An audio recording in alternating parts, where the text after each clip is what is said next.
అల్లు అర్జున్ నిన్న ప్రెస్ మీట్లో ఇలా మాట్లాడకుండా ఉండాల్సింది. అల్లు అర్జున్ ప్రెస్ మీట్ పెట్టింది దేనికి, అక్కడ మాట్లాడింది ఏమిటి? అల్లు అర్జున్ మాట్లాడుతున్నంతసేపు అల్లు అరవింద్ గారు ఎందుకు టెన్షన్ పడ్డారు? అసెంబ్లీలో రేవంత్ రెడ్డి గారు అల్లు అర్జున్ ఇష్యూ మాట్లాడడం రైటా రాంగా? కావాలనే ఎంఐఎం ఎమ్మెల్యేతో రేవంత్ రెడ్డి మాట్లాడించాడా? తొక్కిసలాట విషయంలో మహిళా ప్రాణాలని కూడా లెక్క చేయలేదని వెల్లడించిన డీజీపీ రేవంత్ రెడ్డి గారు అల్లు అర్జున్ సినిమా ఇండస్ట్రీని పర్సనల్గా ఎందుకు టార్గెట్ చేస్తున్నాడు? సో ఇవన్నీ విషయాల గురించి మనం ఈ వీడియోలో చర్చిద్దాం. So let's go. ఇప్పుడు మరి అల్లు అర్జున్ గారు అండ్ రేవంత్ రెడ్డి గారు ఈ ఇద్దరి మధ్య ఒక వార్ అయితే తెలంగాణలో నడుస్తుంది. అంటే ప్రత్యక్షంగా వీళ్ళు కొట్టుకోవడం లేదు. ఇటు అల్లు అర్జున్ ఫ్యాన్స్, ఇటు రేవంత్ రెడ్డి గారు ఫ్యాన్స్. అంటే ఇది ఏ రకంగా అవుతుందనంటే, ఏదైతే రేవంత్ రెడ్డి గారు అసెంబ్లీలో ఈ కేసు ఇష్యూని మాట్లాడిండో ఆ మాట్లాడిన తర్వాతనే అల్లు అర్జున్ గారు ప్రెస్ మీట్ పెట్టారు. ప్రెస్ మీట్ పెట్టి దీనికి బిఫోర్ డీజీపీ గారు కూడా ప్రెస్ మీట్ పెట్టి మేము థియేటర్లో ఉన్నప్పుడు ఇలాంటివి సూచనలు ఇచ్చాము, కానీ వాళ్ళు ఎవరు పట్టించుకోలేదు, మేనేజర్తో సహా అల్లు అర్జున్తో సహా అని చెప్పారు. దాన్ని బట్టి అల్లు అర్జున్ గారు ఎమ్మటే ప్రెస్ మీట్ పెట్టి అవన్నీ అబద్ధాలు అని చెప్పడం కరెక్టా అనేది మాట్లాడుకుంటే, ఒక వ్యక్తికి కోర్ట్ అనేది లా ప్రకారం బెయిల్ ఇచ్చినప్పుడు కొన్ని కండిషన్స్ ఉంటాయి. ఏంటంటే, ఒక కేసు విషయంలో బయటకు వచ్చిన తర్వాత ఆ కేసు గురించి ఎవరైతే విట్నెస్ అంటే సాక్షులు ఉంటారో వాళ్ళని ప్రభావితం చేయొద్దు అని, ఇంకొకటి ఏంటంటే విదేశాలకు వెళ్ళొద్దు అని, లా అంటే కోర్టు పర్మిషన్స్ లేకుండా ఎలాంటివి ఈ కేసు గురించి మాట్లాడొద్దు అని. మరి ఇక్కడ అల్లు అర్జున్ గారు ఏదైతే రేవంత్ రెడ్డి గారు అసెంబ్లీలో మాట్లాడారో దాన్ని ఉద్దేశించి అదంతా రాంగ్, అక్కడ పోలీసులు చెప్తుంది కూడా అబద్ధం అని చెప్పేసి ఆ కేసు గురించి మాట్లాడారు. మరి నెక్స్ట్ అల్లు అర్జున్ గారిని ఈ కోర్టు ఎలా శిక్షించబోతుంది అంటే, ఇప్పుడు రేవంత్ రెడ్డి గారు అయితే ఆయన సీఎం కాబట్టి ఆయన లీగల్గా అసెంబ్లీలో చర్చించారు. ఎందుకు చర్చించారు? ఆపోజిషన్ పార్టీలో ఉన్న ఎంఐఎం ఎమ్మెల్యే ఈ క్వశ్చన్ వేయడం వల్ల ఆయన స్పందించాడు. అంటే అక్కడ ఆయన తప్పించుకుంటే ఒక రకంగా ఉంటుంది కాబట్టి ఆయన ఆన్సర్ ఇచ్చుకున్నాడు. అక్కడ ఆయన రేపు కోర్టుకైనా నేను లీగల్గా అక్కడ నాకు ఆపోజిషన్ నుంచి వచ్చింది కాబట్టి నేను చెప్పానో నేను చెప్పుకోవచ్చు. ఆయన ఒక గౌరవప్రదమైన సీఎంలో ఉన్నాడు కాబట్టి ఆయనకి ఎలాంటి లీగల్ ఇష్యూస్ ఉండవు.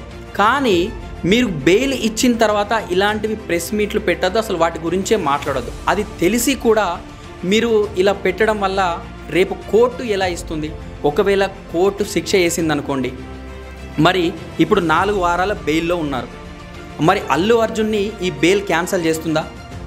మరి క్యాన్సిల్ చేసి మళ్ళీ రిమాండ్కు పంపించి డైరెక్ట్ జైలు శిక్ష ఇస్తుందా? మరి ఈ జైలు శిక్ష 1 సంవత్సరం ఉంటుందా, 2 సంవత్సరాలు ఉంటుందా, 5 సంవత్సరాలు ఉంటుందా? మరి కోర్టు అనేది ఎలా బిహేవ్ చేస్తుంది అనేది, లా అనేది ఎలా ఉంటుందనేది మనం చూద్దాం. సో ఇప్పుడు బెయిల్ రద్దవడానికి అసలు కారణాలు ఎలా ఉంటాయి లా ప్రకారం అంటే, సాక్షులను ప్రభావితం చేయడం, దేశం దాటి వెళ్ళడం, లేదంటే ఎవరినైనా ఉసిగొలిపి దాడులకి ఇలాంటి నిరసనలకు దారి చూపడం. కానీ అలా అల్లు అర్జున్ చేస్తాడా అంటే ఆయనకు అవసరం లేదు. ఎందుకు? ఆయన ఒక పెద్ద ఇమేజ్ ఉన్న స్టార్ కాబట్టి ఆయనకు అలా చేయాల్సిన అవసరం లేదు. కాబట్టి కోర్టు బెయిల్ని రద్దు చేయదనే మనం గట్టిగా చెప్పొచ్చు. ఓకే, ఒకవేళ ఈయన ప్రెస్ మీట్ పెట్టడం అభియోగం కింద తీసుకొని అది తప్పు అనే దాని కింద తీసుకొని కోర్టు బెయిల్ రద్దు చేసిందే అనుకోండి, మరి అల్లు అర్జున్ 10 సంవత్సరాలు ఉంటాడా జైల్లో, 15 సంవత్సరాలు ఉంటాడా జైల్లో? వితిన్ 1 మంత్లో మళ్ళీ బయటకు వచ్చేస్తాడు. అంటే పెద్ద పెద్ద హత్యలు, మానభంగాలు, రేపులు, భారతదేశాన్నే లూటీలు చేసిన వాళ్ళు జైల్లో ఉండి మళ్ళీ బయటకు వచ్చి సీఎంలు అయినారు. మరి అంత పెద్ద హత్యలు, అంత పెద్ద శిక్షలు అయితే, అంత పెద్ద శిక్షలు అర్హుడయ్యే స్థాయికి అయితే అల్లు అర్జున్ అయితే చేయలేదు. ఎందుకంటే ఈ కేసులో అల్లు అర్జున్ అనే వ్యక్తి A11 పూర్తిగా ఆయన ప్రత్యక్షంగా చేసింది అయితే కాదు. మరి ఒకవేళ నిజంగానే వెళ్ళిండే అనుకోండి, మెగా ఫ్యామిలీ సపోర్ట్ ఉండకుండా పోతుందా? హేమీలు ఉన్నారు, చిరంజీవి గారు, పవన్ కళ్యాణ్ గారు. మరి వాళ్ళు అలాగే చూస్తూ కూర్చుండిపోతారా?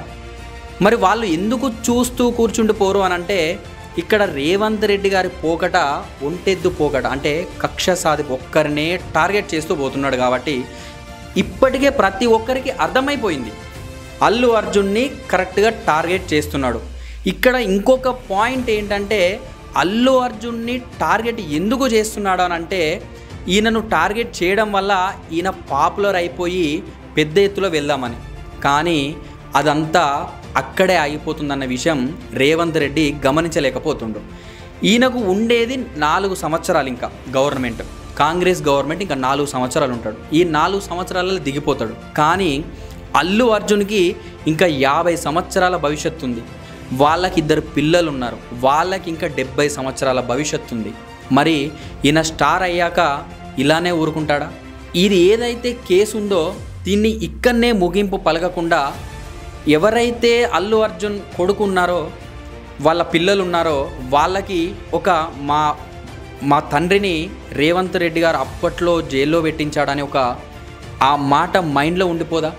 మరి ఈ హైదరాబాద్ని లేదా ఈ తెలంగాణని ఒక రాయలసీమ, ఒక కడపలాగా తయారు చేద్దాం అనుకుంటున్నారా?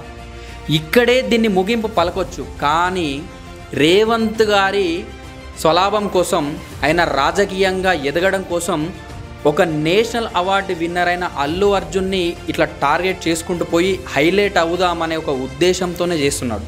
ఒకవేళ నిజంగానే కోర్టు జైలు శిక్ష వేసిందే అనుకోండి, మరి ఇంత పెద్ద ఇష్యూ ఈ కాంగ్రెస్ గవర్నమెంట్ ఒక్క మనిషి పైన, ఒక వ్యవస్థ మొత్తం పడి ఎందుకు టార్గెట్ చేస్తుంది? దీన్ని ఒక పెద్ద రచ్చ ఎందుకు చేస్తుంది? మీరు ఇటు గవర్నమెంట్ కానీ, ఇటు అల్లు అర్జున్ సైడు ప్రొడ్యూసర్స్ కానీ ఎవరైనా బాధిత కుటుంబానికి కరెక్ట్గా భరోసా ఇస్తున్నారా? సరే, అల్లు అర్జున్ గారు ఇప్పుడు బాధిత కుటుంబం గురించి మాట్లాడొద్దు అనుకుందాం. మరి రేవంత్ రెడ్డి గారు ఖచ్చితంగా ఈ కుటుంబానికి మేము భరోసా అని బల్లగుద్ది చెప్తున్నాడా? అసెంబ్లీలో మాట్లాడా? లేదు. అంటే ఇక్కడ వీళ్ళ పాపులారిటీ కోసం రేవంత్ రెడ్డి ప్రయత్నిస్తున్నాడు, ఇటు ఈయన కేసు నుంచి బయటకు రావడానికి ఈయన మాట్లాడుతున్నాడు. కానీ బాధిత కుటుంబం మాత్రం అదే హాస్పిటల్లో మెట్ల మీద కూర్చొని భరోసా కోసం ఎదురు చూస్తుంది. మరి ఇక్కడ ఎప్పటికైనా బాధపడాల్సింది సామాన్యమైన ప్రజలు, పేద ప్రజలు. అంటే పేదలకు ఎప్పటికీ న్యాయం జరగదు. మీ యొక్క రాజకీయ లబ్ధి కోసం, మీ యొక్క స్టార్ల ఎదుగుదల కోసమే వీళ్ళందరినీ వాడుకుంటున్నారు. మరి ఇప్పుడు అందరికీ ఇప్పుడు ఒక క్వశ్చన్ ఏంటిదనంటే, వీళ్ళు నిజంగా పేద ప్రజల గురించి ఆలోచించే నాయకులేనా? వీళ్ళు నిజంగా పేద ప్రజల బాగోగులు చూసుకునే రాజకీయ నాయకులేనా? వీళ్ళు నిజంగా పేద ప్రజల గురించి ఆలోచిస్తే దీన్ని ఇంత రచ్చ ఎందుకు చేస్తున్నారు?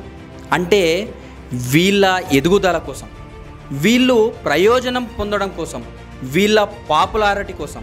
అంటే ఇటు సినిమా వాళ్ళైనా, ఇటు రేవంత్ రెడ్డి గారైనా, వీళ్ళు మీరు స్టార్లు, మేము సీఎంలమని చెప్పుకుంటాం తప్ప ఒక్క పేదవాడి గురించి కూడా ఆలోచించరు. ఇది మీరు ఒకసారి ఆలోచన చేసుకోండి. ఇక్కడ పిచ్చోళ్ళు ఎవలై అంటే, మనం అందరం సెల్ ఫోన్లు చూసుకొని అబ్బా మా రేవంత్ అన్న సూపర్ మాట్లాడాడు, అబ్బా మా అల్లు అర్జున్ అన్న సూపర్ మాట్లాడని మనం ఎదవలం. అంటే ఇక్కడ ఎవడి బతుకు వాడిదే, ఎవడి చావు వాడిదే. కానీ మన శవాల మీద, మన బతుకుల మీద వీళ్ళు నాటకాలు వేసి సంపాదిస్తున్నారు. సో ఇది మనమందరం గమనించాలి, మనకు మనం ప్రశ్న వేసుకోవాలి. ఒక వారం 10 రోజుల నుంచి ఈ రచ్చ నడుస్తుంది. ఎవరి పాపులారిటీ వాళ్ళకు పోతుంది, కానీ ఒక్క పేదవాడి కడుపు నిండుతుందా? అట్లీస్ట్ రేవంత్ రెడ్డి గారు గట్టిగా అసెంబ్లీలో ఆ బాధిత కుటుంబానికి గవర్నమెంటే ఉంటుందని గట్టిగా చెప్పగలిగాడా? లేదు. అంటే వాళ్ళ ఎదుగుదల కోసమే వాళ్ళు మాట్లాడుకుంటున్నారు.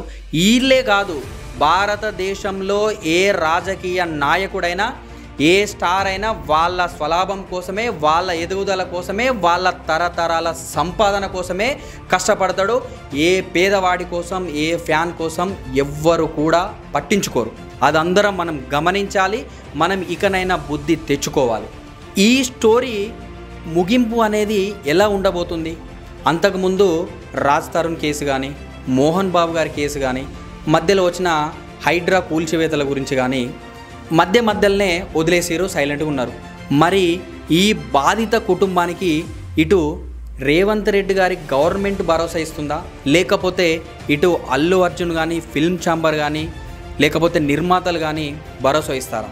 ఇదంతా చూసుకోవాల్సింది ఎవరు అనంటే జస్ట్ మా ఒపీనియన్ చెప్తున్నాము. కోర్టు ఎటు చూసినా ఆ బాధిత కుటుంబానికి మాత్రం ఖచ్చితంగా న్యాయం జరిగేలా తీర్పు ఇవ్వాలి. కోర్టు అనేది ఖచ్చితంగా బాధిత కుటుంబానికి అల్లు అర్జున్ చూసుకోవాలా, లేకపోతే ఇటు రేవంత్ రెడ్డి గవర్నమెంట్ చూసుకోవాలనేది ఖచ్చితమైన ఒక న్యాయపరమైన సలహా ఇచ్చి దీన్ని ఇంతటితో ముగింపు చేయాలని మేమందరం కోరుకుంటున్నాము. సగటు ఒక సామాన్యమైన ప్రజల యొక్క ఆవేదన కూడా, వాళ్ళ ఆలోచన కూడా ఇదే. సో న్యాయస్థానానికి మా నుంచి ఒక విజ్ఞప్తి ఏంటంటే, ఇది ఖచ్చితంగా మీరు ఇంకా టేకప్ చేసి దీన్ని ఇంత రచ్చకు దారి తీస్తుంది కాబట్టి దీన్ని మీరు విడదీసి అతి తొందరలో దీనికి ఒక మంచి న్యాయ సలహా ఇచ్చి అటు బాధిత కుటుంబాన్ని ముఖ్యంగా ఆదుకోవాలని మేము మా నుంచి కోరుకుంటున్నాము. సో ఫ్రెండ్స్, ఇంత రచ్చ జరుగుతుంది కాబట్టి ఈ విషయంలో మీ యొక్క అభిప్రాయాలు ఖచ్చితంగా కామెంట్ రూపంలో తెలియజేయండి. ఎందుకంటే ప్రతి ఒక్క సామాన్య ప్రజలం కాబట్టి ప్రతి ఒక్కరు దీనిపైన స్పందించాలి. ఖచ్చితంగా మీ కామెంట్ను మాకు తెలియజేయండి. ఇంకా ఏదైనా మంచి కామెంట్స్ ఇచ్చి అన్న ఇట్లా చేయండి అని చెప్తే మేము ఖచ్చితంగా దానిపైన మళ్ళీ ఒక వీడియో చేస్తాము.